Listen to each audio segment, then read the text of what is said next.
Okay, so have you ever heard this idea that, like, focusing on other people's happiness Hmm. can actually be the key to improving your own life? Yeah. It sounds kind of counterintuitive, right? It's almost like Yeah. a selfish generosity or something. Absolutely. It's a fascinating concept, and it's not just some feel-good philosophy. It's Like, okay. something that our source material really dives into. Oh, okay, cool.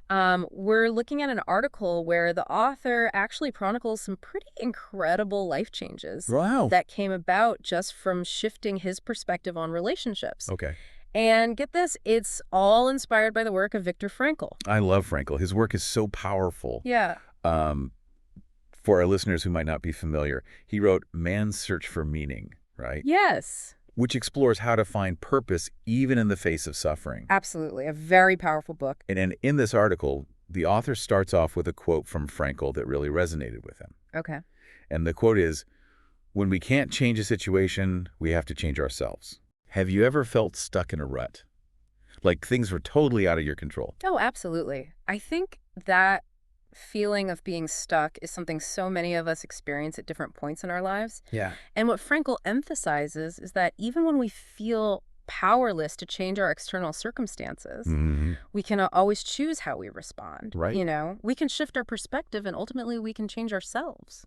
So true. And that's exactly what this author did. He talks about how his life hit rock bottom, abandoned by his father, Wow. seeking solace in, unhealthy habits, Yeah. and ultimately returning home feeling totally defeated. Mm, His story is so relatable I think so too. because a lot of us have been through similar struggles, even if the details are different. Yeah, absolutely. One thing that really stands out to me is the resentment that he initially felt towards his family. Right. He actually describes them as feeling like the enemy. And this is such a common experience when we're hurting. It's easy to see those closest to us as the source of our pain. Absolutely. And that's where this idea of twin wounds comes in, which I found so insightful. Okay. He talks about how the pain we experience from someone Hmm. is often a reflection of their own pain Right. and how they perceive us. It's like this vicious cycle of Mm, hurt feelings on both sides. it is. It's a difficult dynamic to untangle. For example, think about a time when someone snapped at you, right? Yeah. Maybe they were stressed from work or dealing with a personal issue, Mhm.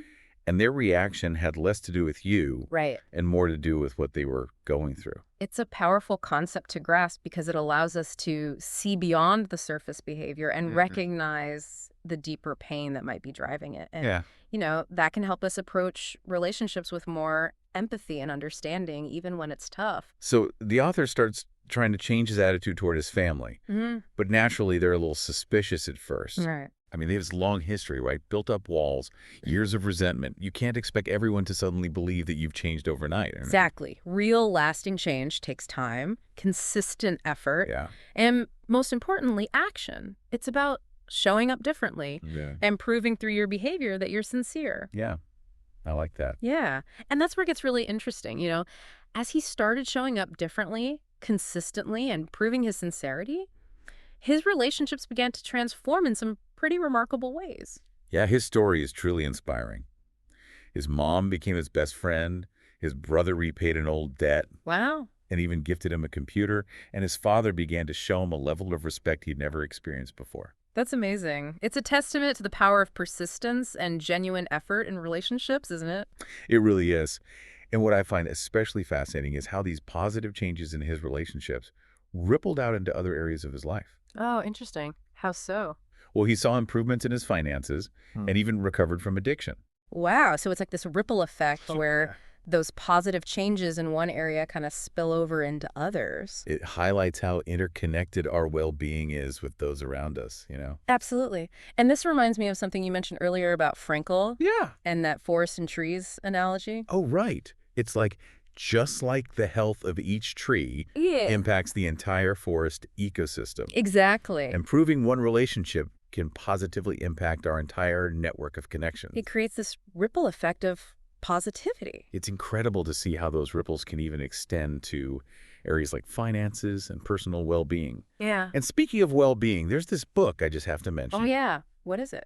It's called Happiness Mantra, Okay. and it's jam-packed with strategies for improving relationships and finding more happiness in your life. Sounds interesting. And guess what?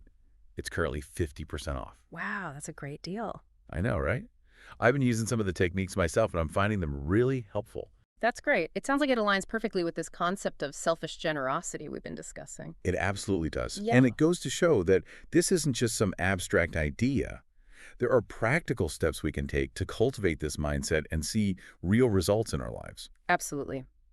And one key takeaway from the author's story that really resonated with me is that healing his bonds with others was the most selfish thing he did Okay. because it ultimately benefited him the most. I love that he calls it selfish Yeah, because it challenges our typical understanding of the word, right? it does. It highlights how our well-being is so deeply intertwined with the well-being of those around us. It's about recognizing that investing in the happiness of others is ultimately an investment in our own happiness. Right. And that brings us back to those profound words of Viktor Frankl. Right. When we can't change a situation, we have to change ourselves. So powerful. And sometimes the most impactful way to change a relationship Yeah. is to change the way we show up in it. And those changes, even small ones, can have far-reaching consequences. Yeah. Creating that ripple effect of positivity that extends beyond the initial relationship. Like throwing a pebble into a pond and watching the waves spread outward. Exactly. It's amazing to think about the impact we can have when we choose to act with kindness and generosity. Absolutely.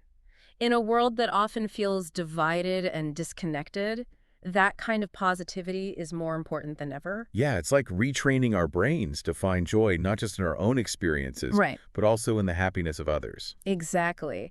And it's not about neglecting our own needs Right. or becoming a doormat for other people. Yeah. It's about finding that sweet spot Yeah. where our actions benefit both ourselves and the people around us. So like finding a win-win in every interaction. Precisely. And remember, it's not about, keeping score Right. or expecting something in return for every act of kindness we do.